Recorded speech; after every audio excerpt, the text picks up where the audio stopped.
breaths worth.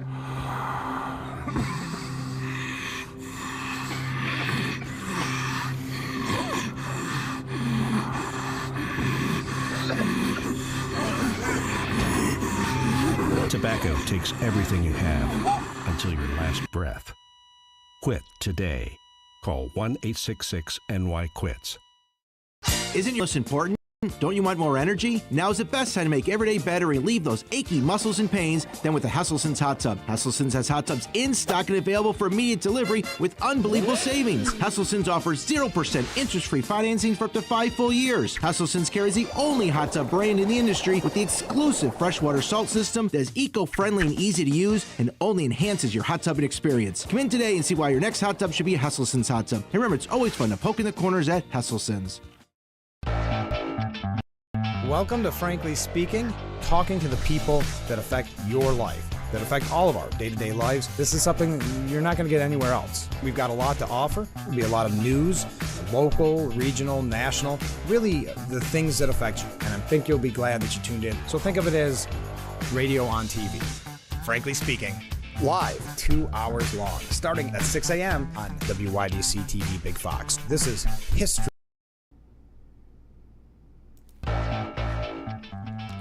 The Frankly Speaking Roof Cam, brought to you by Boss Security in Horseheads. Contact them today for all your business and home security needs. We seem to be better. We were having some technical difficulties, not really sure what was going on, but it looks like, and thank you for all the waves, by the way. Again, it always seems like we get the most waves, people tuning in when there's technical difficulties, but I do appreciate that. Let me know if you have any more problems or if you're having any difficulties. I think it's a technical issue because of some cold weather. But okay. Boy, did you see it's kind of one of those scenarios of it's starting again. They are going full blazes against Pete Hegseth. Now an affidavit being signed by his ex-sister-in-law, making new allegations, new claims. And what is very important to know, where if you've been watching the coverage, you may not have heard this.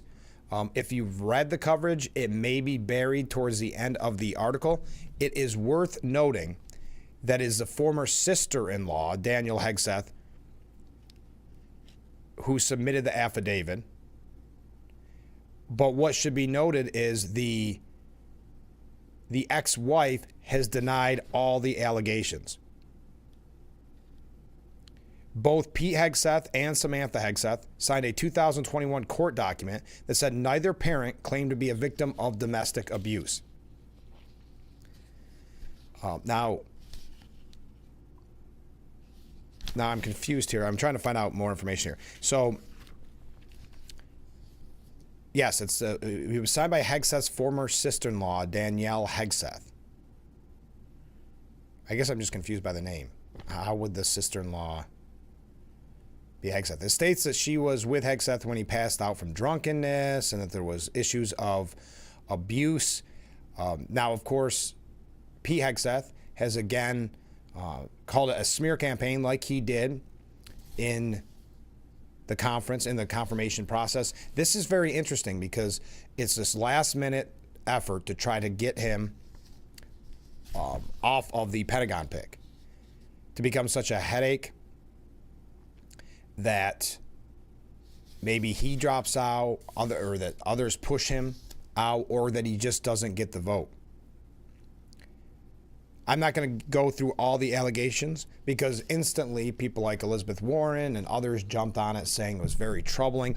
But again, I've got to stress, thank you. Why? I have two articles here, one from NBC and one from, where is this one from? The Wall Street Journal, that both say that her name's Danielle Hegseth, but I've got one here that says her name is Danielle Dietrich, the estranged ex-sister-in-law of Defense Secretary Pete Hegseth, who is now claiming he abused his ex-wife. It should be noted, is a lifelong Democrat who is represented by a lawyer working for a prominent Democrat Party-connected firm. Dietrich is represented by Letitia Walker of Ballard Spahr, which has a strong financial connection to Biden and some Democratic politicians, according to the Pennsylvania Capital Star. The news outlet reported individual attorneys at Ballard Spahr have been politically active for at least the last 3 decades, according to data from Open Secrets, and their giving has skewed to Democrats. But the firm's political donations nearly quadrupled in the Trump era. The previous high was $272,000 in 2008. In 2016, the firm's attorneys gave $846,000. By 2020, political giving increased to more than $955,000, including $148,450 from a newly active political action committee. So, again, I'm really confused why two Wall Street Journal and NBC News both reporting it as her name is Danielle Hegseth, where others are reporting it Danielle Dietrich. Very confusing to me. But that is obviously the smear campaign that he's been talking about. He talked about it in his confirmation process. This is the beginning of the Trump era, where we will see more attacks on his nominees. By the way, did you happen to catch Elise Stefanik yesterday? Did a great job in her confirmation hearing. We're going to talk about that. But if you did not see that about Pete Hegseth, I want to pass that along to you as another update. This is just kind of our breaking stories as we first get started. John Bolton, yesterday we reported, and we were one of the first to report, that his security clearance had been stripped from him. Now we learn that his Secret Service detail is also being stripped. On the same day, it was later yesterday, that President Trump stripped him of his security clearance. CNN reported that Bolton has confirmed that within hours of Trump taking office, the president terminated the Secret Service detail that had been assigned to Bolton. Several sources also informed CBS News that the decision to terminate Bolton's Secret Service detail has been made, quote, in the past 24 hours. In a statement on X, Bolton expressed that he was, quote, disappointed but not surprised that President Trump had terminated his Secret Service detail. Bolton added that despite his criticism of former President Joe Biden's national security policies, Biden made the decision to extend Bolton's Secret Service detail protection. The Justice Department filed criminal charges against an Iranian Revolutionary Guard official in 2022 for attempting to hire a hitman to target me, Bolton added. That threat remains today, as also demonstrated by the recent arrest of someone trying to arrange for President Trump's own assassination. The American people can judge for themselves which president made the right call. Now, the President Trump, commented on this story saying, because I think that was enough time, meaning that he had Secret Service for enough time. You take a job, you want to do a job. We're not going to have people with security for the rest of their lives. Why should we? You can't have that for life. You shouldn't expect it for life. He also went on to call Bolton a warmonger and a very dumb person. So those are a couple of updates from yesterday's program, and also just in general some breaking news stories. And if you did not hear, because I know we were having some technical difficulties, last night Trump announced his pardon for the creator of that website Silk Road, Ross Ulbricht, vacating his life sentence. Rand Paul had pressed President Trump to pardon Mr. Ulbricht. He was serving 2 life sentences plus 40 years for the creation of a website that at the time was selling illegal products, specifically drugs. And as it was noted by Rand Paul, that many of the people, the biggest drug dealers on that website, got lenient sentences compared to what Mr. Ulbricht received. So there is an update from yesterday morning. Well, yesterday, and we are going to talk more about Trump, don't get me wrong, but yesterday was the big budget announcement coming from Governor Kathy Hochul. Governor Hochul unveiled her, are you ready for this number if you haven't seen? $252 billion budget. Stuffed with handouts. What's interesting to know, and the New York Post commented on this, Von Golden had a very good point. She's already blaming the Trump administration if issues arise in propping up the spending plan. So keep that in mind. Yesterday we had a viewer ask, will Hochul help the Trump administration? The answer is simply no. She gave a press conference the day he was elected, well, the day after he was elected, saying as much with Letitia James. So now proposing a $252 billion budget and making excuses to blame Trump if it doesn't work out. The same goes, we saw from the Biden administration on his way out the door. We saw a lot from him on his way out the door. But the theory that the economy is so good right now that it's just going to take a little while for it to bloom even further. You're going to see that. You're going to reap the rewards. What are they doing? Of course, preemptively rewriting history, making it so any credit when the economy goes well under Trump, they can take as much credit as possible. But Governor Hochul blaming Trump already if issues arise in her $252 billion budget. We are going to hear, well, tomorrow on the program, a fan favorite, now Assemblyman, Joe Sempolinski will be joining us. We'll talk to him now that he's an Assemblyman about the budget. But I already have statements from him and Assemblyman Phil Palmisano, which we'll get to in just a little bit. Hochul has touted the giveaways in this budget as part of an affordability agenda. But that, combined with spiraling spending on Medicaid and school aid, have experts worried that the Empire State will be on shaky ground in the long term. Here are some of the proposals that are included. $3 billion to fund inflation rebate checks. That's $300 checks that would be sent to single New Yorkers who make up to $150,000 per year, and $500 for joint tax filers making up to $300,000 per year. Again, $3 billion to fund that when really, listen, we'll all take the money. We'll all take the 300, we'll all take the 500, depending on your situation. But at the end of the day, what is that really doing for your financial health? What this is doing, and I have a piece on this a little bit later on, but this budget, $225 billion, I keep saying 25, it's $252 billion. Well, it's a couple billion between friends.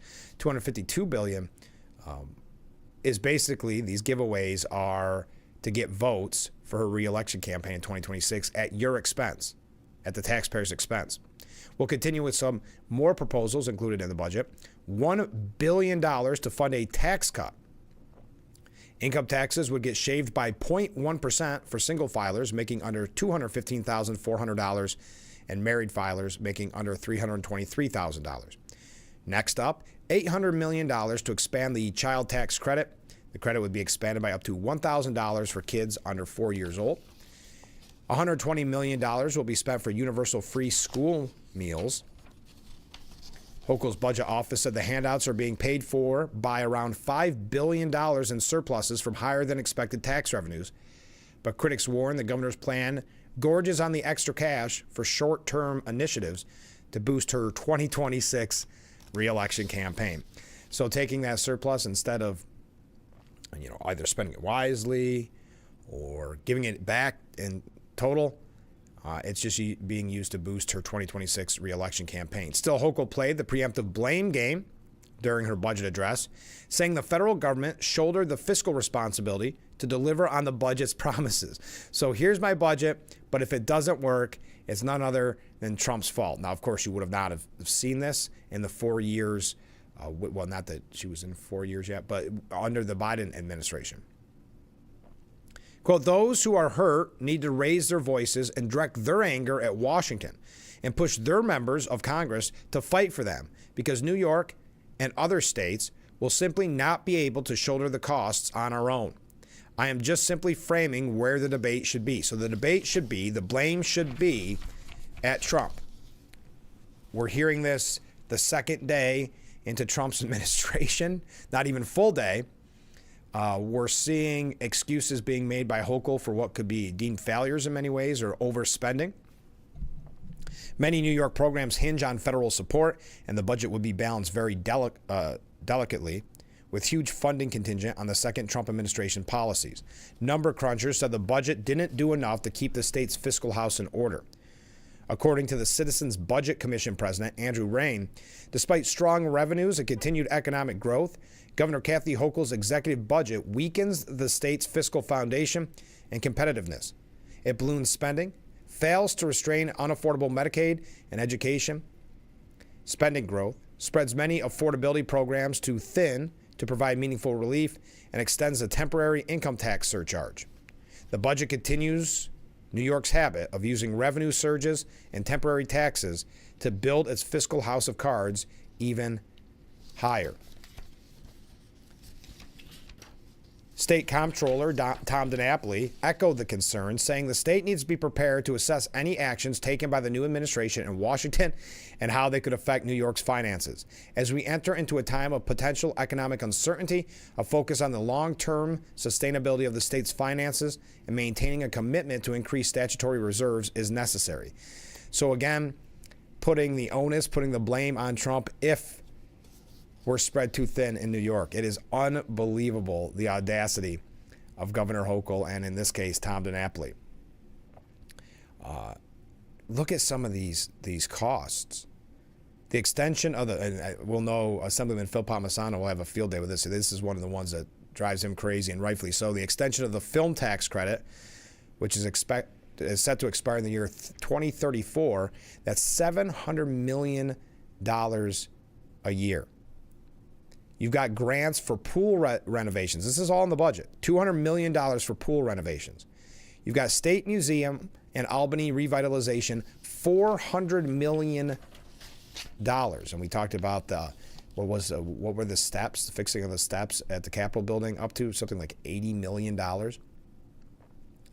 Despite the warnings, Hochul's plan anticipated $1.4 billion from an MCO tax on health insurance providers approved by the Biden administration that the governor's team admitted could be axed under the Trump administration.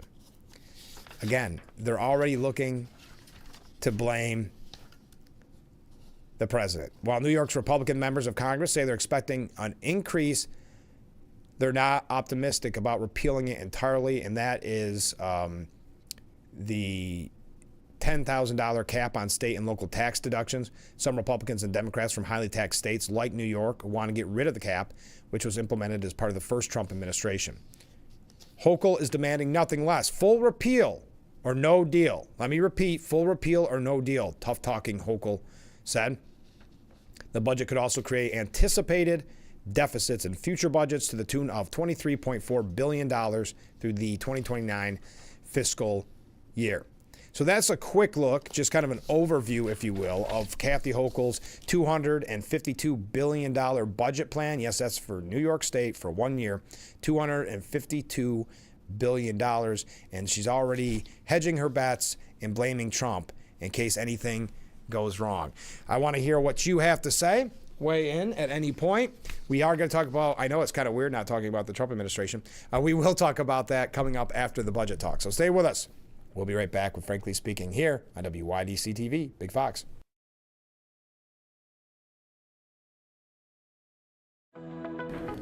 Are you or someone you love at risk of falling in the home? Did you know 80% of home falls happen in the bathroom? If you are still stepping over a tub to take a shower, please call Bath Planet for a free design service. Our certified design team will take all the measurements and work with you to design a bathroom that never has to sacrifice style for safety. Go with the company that people trust. Bath Planet, 2 locations serving the entirety of the Twin Tiers. Call today. Are you over 50? Would you like to get up to 33% more income in retirement? Then call now for this free book, Annuity Do's and Don'ts for Baby Boomers. This free book reveals little-known secrets about annuity strategies that will help you make the right choices before buying an annuity. Call right now for your free book, and as a bonus, we'll also throw in a free annuity rate report. Both absolutely free for calling Annuity General today. Call 800-354-5972.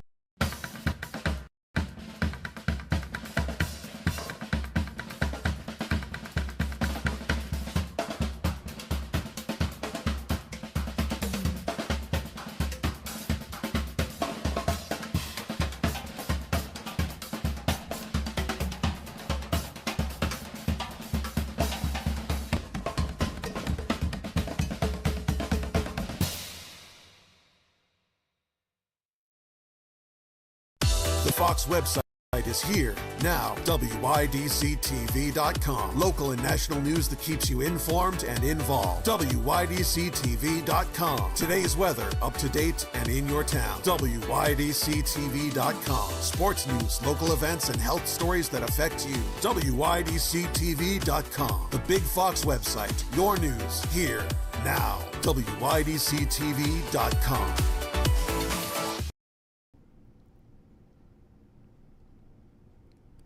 The Frankly Speaking Roof Cam brought to you by Boss Security in Horseheads. Contact them today for all your business and home security needs. Welcome back.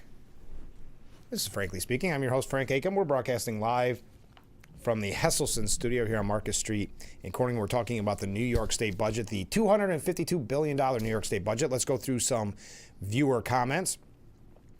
Boy, the Democrats try to push the blame card a lot. According to Hochul, she is going to blame Trump if her budget doesn't work. I just don't get it, and she needs to pack her bags. Well, she's just hedging her bets. She's covering her you-know-what, because $252 billion is a lot of money. So she wants to blame Trump if it doesn't go well. Next up, a different comment from a different viewer. If you're making $300,000, why do you need $300? Or $500,000, $500? Hochul needs to be removed from office. Hochul's continued stupidity will cause more businesses to leave the state. That's from a viewer. Again, I don't quite understand. Listen, I like getting money back, but I personally don't understand the inflation rebate. Listen, I'll take $300. But with the price of groceries, with the price of your bills, $300, what gets you, depending on if you're a family, I'm sure that's probably your grocery bill a week, if that. Next up, good morning, Frank. Well, hey, good morning. I think President Trump should withdraw all financial aid from New York State, either until Hochul can be removed from office or she decides to work with him. Yeah, I mean, that's why we talked about not even a misstep. She knew what she was doing, but why it was so wrong for her to do that press conference with Letitia James after Trump was elected, the day after he was elected. To say she's not going to work with the Trump administration effectively is kind of what she was saying. Puts us in a bad situation with the incoming president. But she wanted to be the first out there because she does have this delusion of grandeur as if she's some type of power player. It's very confusing. I don't understand where she gets that kind of delusion of grandeur, or if she just wants to reach former governor, disgraced governor, Andrew Cuomo's level of fame during COVID. I still don't get it. And it goes back to my comment that I bring up quite frequently, which is she's just not ready for prime time. And we saw that during the DNC when they didn't put her in a prime time spot, but she went to give a speech and messed up the speech. You see the awkwardness in her press conferences and in her budget talks. Yeah, I'm with you. Well, I don't know. Well, we'd be in a bad way if Trump did withdraw all financial aid. But I understand your point. Totally. Comment from a different viewer. I see where Trump is going after the birthright law, birthright citizenship. And a lot of states are blocking it, New York being one. Yeah, so what happened is 24 states have sued to block Trump's birthright citizenship order a day after he signed it in with the executive order. 24 Democratic state attorney generals, along with the cities of San Francisco and Washington, D.C., filed a suit in federal court challenging the order. Legal experts say Trump's bid will likely fail as the U.S. Constitution grants citizenship to all children born on U.S. soil, and the Supreme Court has upheld the law twice before. And even Alan Dershowitz, who is a Democrat, but he said, yeah, I think it's a bad rule, birthright citizenship, but it is in the Constitution, so it's going to be a tough fight. But thank you for the comment. Oh, also, I saw this number this morning. We talked about it yesterday about Trump signing the executive order about, and I think it's going to have a lot of impact, making federal workers return to the workplace. No more remote work, no more hybrid remote work, no more working from home, as was everybody got accustomed to in the pandemic. Listen to these numbers. About 10% of all federal civilian employees, that's about 228,000 people, had fully remote roles. So about 228,000, and keep in mind, this is also coming from the Office of Management and Budget, so take it with a grain of salt, but it's still worth noting. 228,000 fully working from home, never going back into the office. And then you're saying, well, that's a pretty staggering number. Wait for it. Nearly half of federal workers are eligible for some form of remote work. So nearly half of federal workers are eligible for some form of remote work. So what they believe this will lead to is a lot of people basically resigning making it easier to instead of the layoffs. We'll talk a little bit more about that. I do want to not wrap up. We still have quite a bit to talk about with the New York State budget, but I want to continue on this topic if we could. She did punt. Hochul punted on New York State, the Reparations Commission in the new budget. She's calling for a 1-year extension to her New York Reparations Commission, adding $5 million to the controversial panel studying possible payouts to black New Yorkers.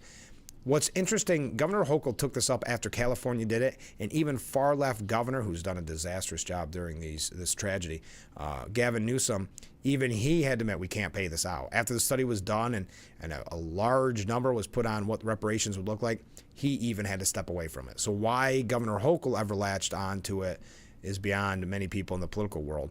The budget revealed by Hochul, it could effectively delay the 9-member commission expected the report on what actions to address the inequalities still facing the descendants of slavery and perhaps other black residents who suffered historic discrimination. Quote, the state is providing $5 billion in funding to the commission to continue its work in fiscal year 2026. So just kicking the can down the road, keeping it going for another year and costing $5 million in doing so. Now, Hochul okayed the Reparations Commission back in 23. Shortly after a similar panel in California studied ways to compensate the descendants of slaves for historical inequalities over the centuries.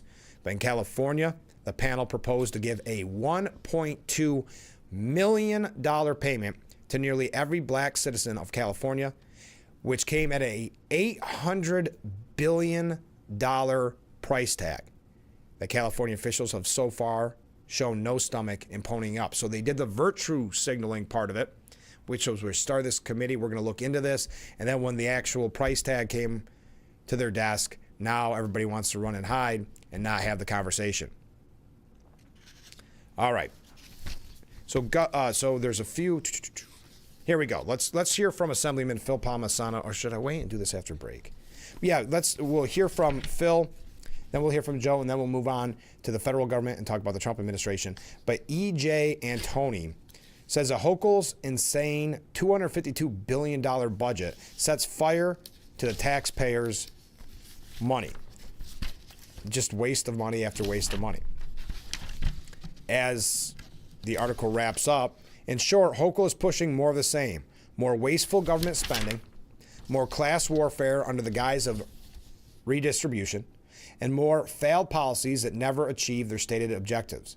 It's insane to think the results will somehow be different this time. And the Post editorial board saying Hochul rolled out an obscene $250 billion spendapalooza yesterday that picks taxpayers' pockets, then buys votes with that money, even while she touts her affordability agenda. Don't be fooled, New York. You are being fleeced. And it's all in the name of her reelection.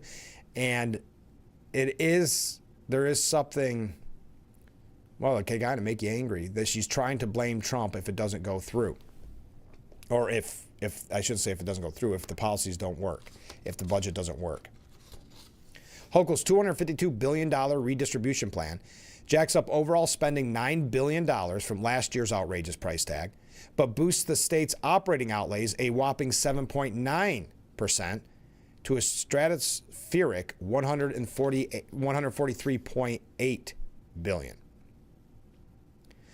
Such figures are off the charts. Consider, for instance, that the Empire State's per capita spending as of 2022, $15,368, was higher than every other state except Alaska, 50% higher than the national average, and nearly twice as much as in Florida, which has more people. Hochul continued this trend. It's full of new giveaways, including a one-time $3 billion rebate program that will send all those checks that we've been talking about. Triple the child tax credit, $120 million in the universal free school lunch, plus $1 billion middle-class tax cut that is spread so thin it doesn't mean much. To pay for her giveaways, Hochul is effectively hiking taxes by extending the temporary tax surcharge on the rich.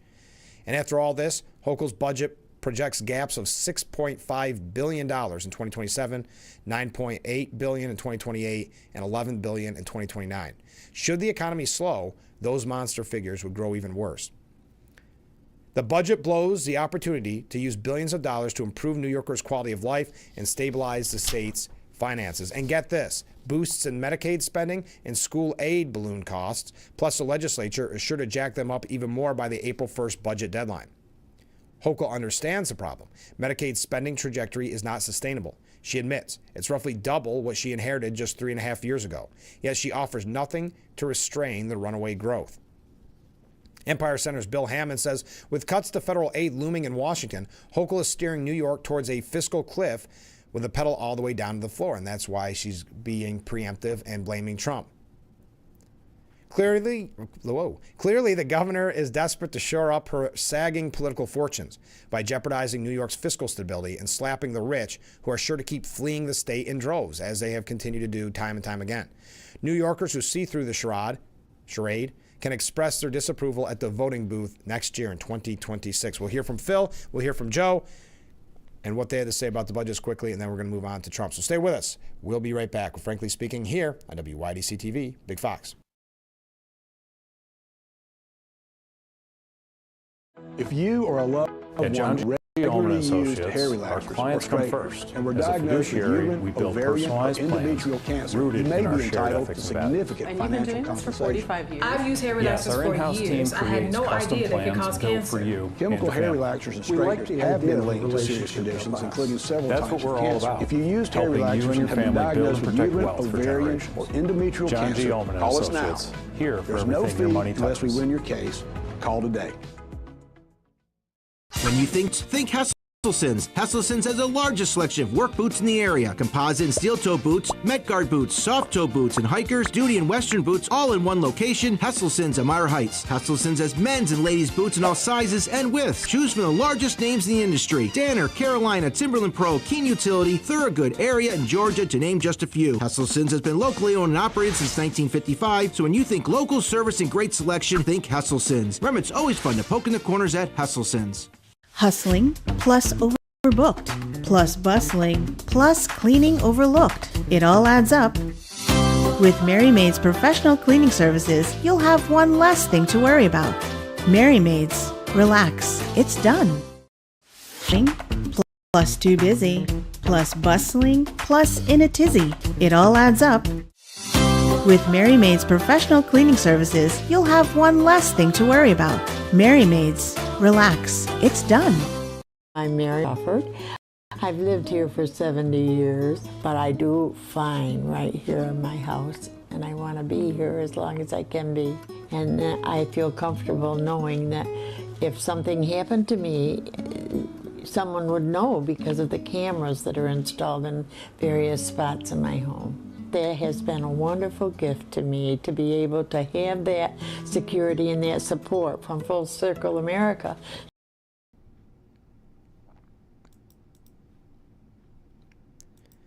We are back. You're looking at our beautiful view from the Frankly Speaking roof cam, which is brought to you by Boss Security in Horseheads. Contact them today for all your business and home security needs.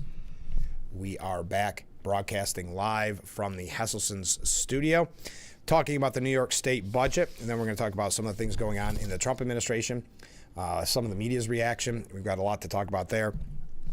But Phil Palmisano, Assemblyman Phil Palmisano, reacts to the executive budget, saying it's unsustainable and out of control spending with more misplaced priorities. This is what he had to say.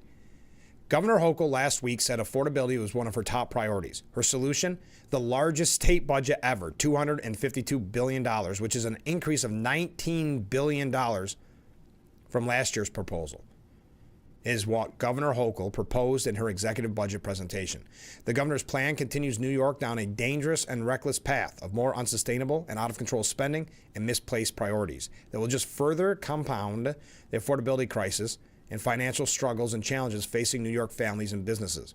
At a time when New Yorkers are making difficult decisions and having to tighten their own budgets, why does the governor think it is appropriate to increase the state's budget so dramatically and irresponsibly? The governor and our Democrat colleagues in the legislature need to remember that this is the people's money, not their money. Man, All right, got a kink in my neck. The legislature will now conduct public budget hearings through the month of February, where we will examine the proposed budget and question the governor's agency commissioners, department heads, and community stakeholders to evaluate the impact of the proposals on New Yorkers. Budgeting is about priorities, and it is imperative we work to help support and improve the quality of life of our most vulnerable New Yorkers, individuals with developmental and intellectual disabilities, and the dedicated direct support professionals who care for them. This must be a priority. And he goes through some other, and we're going to talk with him, about the budget.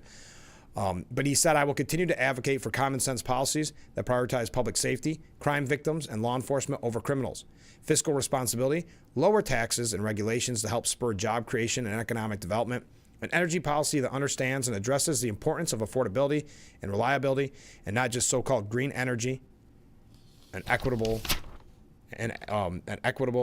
transportation infrastructure plan that invests in our local upstate roads and bridges and not just the downstate MTA, and the care of our most vulnerable New Yorkers, the intellectually and developmentally disabled, and not just migrants here illegally and the downstate elite. That's Assemblyman Phil Palmisano. Thank you, Phil.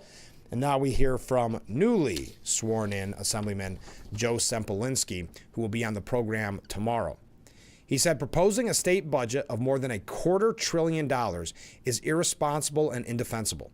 Governor Hochul likes to talk a good game, but her spending shows her to be the extreme liberal that she is. This is out-of-control spending and out-of-control taxes. In poll after poll, New Yorkers say addressing the cost of living should be our number one priority in Albany. You do that by cutting government spending and taxes.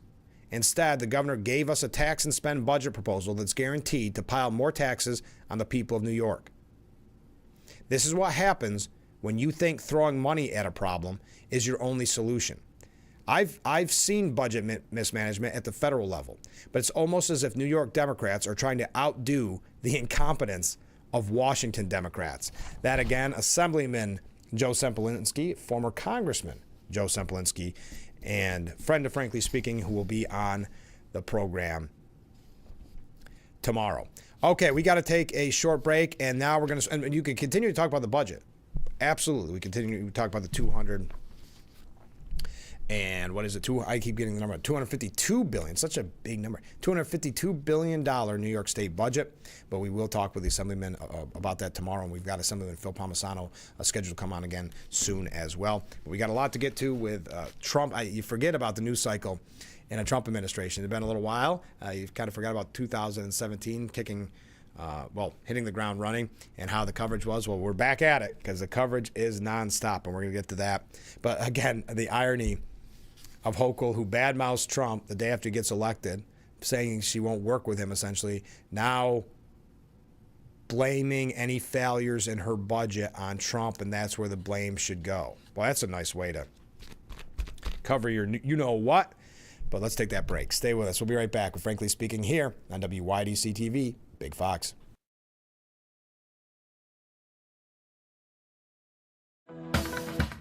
At John G. Ullman Associates, our clients come first.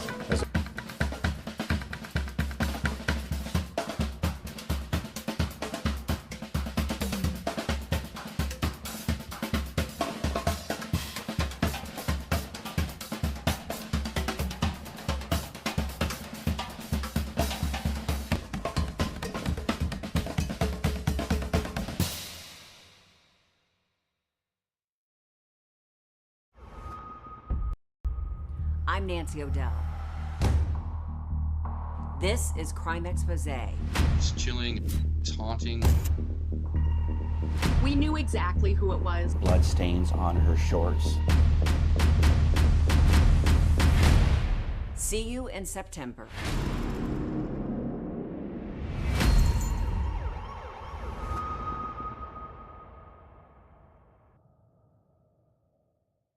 It's a new season of Sherry. Having a good time has always been my number one goal. I tend to get crazy. At my age, I should not be jumping up and down like that. And if you don't know what I mean, ask your mama. The young ones, y'all like, we don't know what you're talking about. But I promise you, in 30 years, you will. It's the best time in daytime. weekdays at 2 p.m. on Big Fox. Now I see. Okay. Welcome back. That's our roof cam brought to you by Boss Security in Horseheads. Contact them today for all your business and home security needs. Getting extremely confused as we broadcast live from the Hesselson studio. Extremely confused about the Hegseth allegations because the affidavit, again, being denied by Hegseth's ex-wife.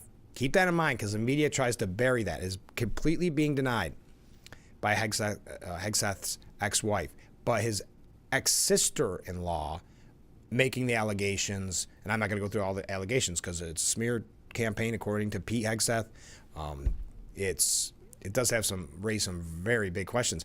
But it kept mentioning her name was Danielle Hegseth, and I couldn't figure out. I finally dug into it, and maybe you knew this already. It came from Danielle Hegseth, who was previously married to Hegseth's brother. Now we have a little bit better idea of what's going on. Okay, that's where the confusion was. All right. Comment from a viewer. I would ask, or rather encourage all your viewers to reach out to President Trump and bring Hochul's fiasco to light. The budget fiasco, I assume, of course, and to suggest to him a possible solution of withdrawing federal funding. I am, yes, I'm sure Trump, though, is well aware of the budget itself, but I'm not sure what he plans to do about it. I can't imagine that he would like very much already being blamed for something, a failure in leadership, which is Hochul's budget plan. So I think I could see something to that extent happening. So thank you for that comment. Trump did, every other news outlet talks just nonstop about the letter that was left in the desk for Trump and this tradition that's been going on since Reagan. It was getting to the point where I'm interested in the letter too. But at some point, drop it, let's get a new story. And then, of course, every other story is bad about Trump, don't get me wrong. But that just seems to come up constantly. So why don't we join the club? We'll join every other news outlet and tell you what we learned about the Biden letter that was left in the Oval Office. President Trump revealed yesterday night that former President Joe Biden left an inspirational message before leaving the Oval Office. It said to number 47, and it was very nice. Basically, it was a little bit of an inspirational type letter. Enjoy it, do a good job. Okay, that's, I guess, all we learned. The welcome note, a tradition of the presidential secession, was left in a drawer. Important, very important how important that job is. I think I should let people see it because it was positive for him. He added that he appreciated the message left by Biden, his longtime political rival. He said the note was very generous, et cetera, et cetera. What my takeaway, and I bring that up kind of a little bit joking about the coverage of the letter for so long. I think they wanted Biden to take a dig. I think that's really what it's about. But the reason I mention it, do you realize, I don't have a number. I don't have statistics. I'm sure somebody else has done the math on it. You've got to think in the first 2 days, not even a complete 20 or 48 hours, that he has answered more questions for the press than Biden did perhaps his whole 4-year term. And I only say that because the first night, as he was late to inaugural balls, he gave a 45-minute press conference. He did the question and answer. I think there was another press conference maybe yesterday. I mean, is it fair to say that he's taken more questions and answered more questions than Biden did in his 4 years? If not, we're getting close. As of right now, Trump starts his new term with 47% approval. Trump starts his new term with 47% approval. 47% approval. But according to Reuters, the January 6th pardons are unpopular. Okay. Again, this is a tactic by the media. Outraged over some of the things that Trump did these last 2 days. Things that he promised he would do on the campaign trail for a long time, specifically with the January 6th pardons. And yet people still voted for him. I guess I'm missing something. I understand the media shock because they're used to the career politicians like Obama, Biden, Harris. Harris, though, didn't obviously make it in the White House. But all these career politicians, even George W. Bush to an extent, making these promises on the campaign trail and knowing full well that they'll never keep them. Like that piece we had yesterday, when you saw all the promises Trump made in his inaugural address, normally the promises in an inaugural address are these kind of pie in the sky, never going to happen kind of things, not Trump's. And the same with the campaign trail. When he promised something, he may not always be able to accomplish it, but he's going to work at it. He's going to try to accomplish it. And that's what we're seeing in many of the instances already he has accomplished. But to act shocked now or act like people didn't like it, then what were they voting for?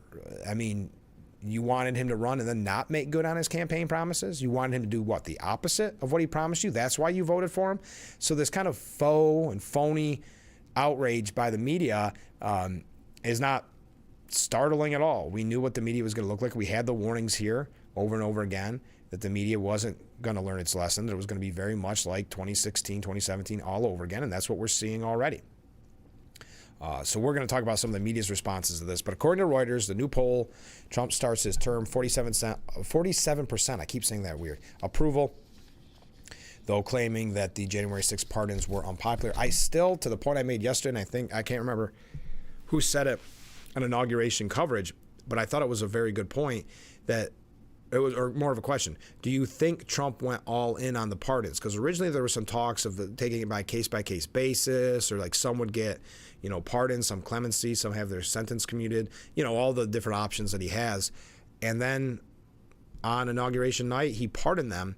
Was that because Joe Biden showed no respect for the pardon powers by pardoning not only his family, which many have called despicable, but also the fact that he pardoned the January 6th committee? Was this Trump's response? Also, we know that the family pardons came, and I didn't realize it because I wasn't watching the network that did it, and I can't remember what legacy media network it was, but announcing as Biden was coming into the inauguration that he had pardoned essentially his whole family with those blanket pardons of, 10 years, or I'm not even sure, it may have been longer, but these blanket pardons for each of his family members. So that's awkward. But was that Trump's response to never mind going the case-by-case basis route? If Biden is going to pardon in this way, we're going to pardon all these January 6th, as Trump calls them, hostages. We also, there's a lot of announcements yesterday made by the president. We're going to talk about that. We also have a few things here, pretty much all about the president. A few things here, if we get a chance, about Biden and Kamala, but that's not going to be our focus. We could talk more about the $252 billion New York State budget proposal by Governor Hochul.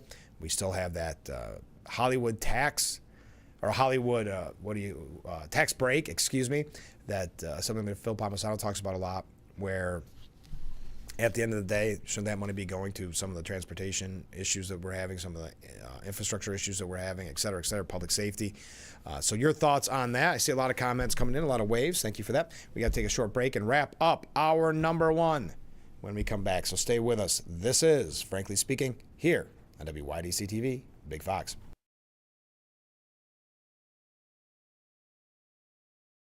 Attention, Elmeron may lead to vision loss. If you have suffered vision problems after taking Elmeron to treat bladder pain, call the Hearn Law Firm. Elmeron may be responsible for your vision problems, and you may deserve compensation for your injuries. If you took Elmeron and now have vision problems, call the Hearn Law Firm at 888-308-3866 right now. You could find out if you qualify in less than 2 minutes. Call 888-308-3866 for your free case review. Our lot is full of new vehicles ready to take home today. Trucks, cars, SUVs. Elm Chevrolet has what you need. Visit Elm Chevrolet on Church Street in Elmira or shop our complete new vehicle inventory online at elmchevrolet.com. Together, let's drive. Today's top story, increasing fuel costs continue to drive up inflation, making it harder to afford everything from food to home heating. Here at Hustlesons, we know the only way to beat inflation is to fight inflation. So we're fighting back with zero interest financing and big cash rebates. Get a 4-person hot tub for your family for as little as $100 per month and pay zero interest. Or save up to $3,000 on a fabulous salt system hot tub. And of course, you will always get Hustlesons' unbelievable service. Don't let inflation fears kill your dreams. Fight back with Hustlesons. Remember, it's always fun to poke in the corners at Hustlesons. Todd's in the hospital. From vaping. Promise you won't vape, Emma. Not cool. Wacky sitcom teens aren't the best people to talk to your kid about vaping. Hey, you got a minute? You are. Talk to your child.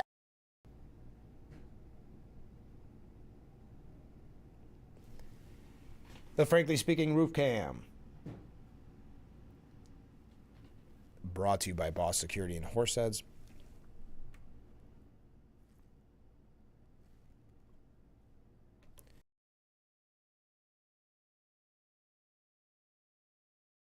Getting the right representation. It matters. Hiring a law firm whose focus is motor vehicle accident cases. It matters. Hiring a firm with the experience and resources to maximize your recovery. It matters. William Mattar is the largest motor vehicle accident firm in New York State. We got that way by winning.